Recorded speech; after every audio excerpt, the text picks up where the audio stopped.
Gaya ng ano.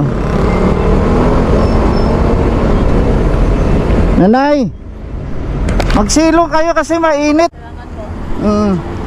Nanay, yung ano, yung may puno, magano ka kasi mainit dito. Mahirap ka pala maglakad, Nay.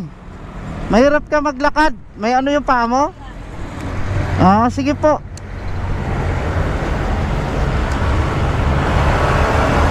Bigyan natin, kawawa si nanay, no? Nakita ko na sa gilid ng kalye, napakainit, bilad. Ang hirap ba, di ba?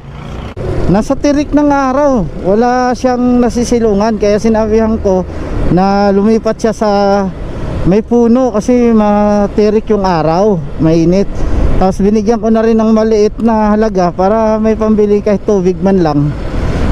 Makatulong-tulong, di ba? Hirap pa siya makapaglakad, no? Sana may makapansin sa kanya na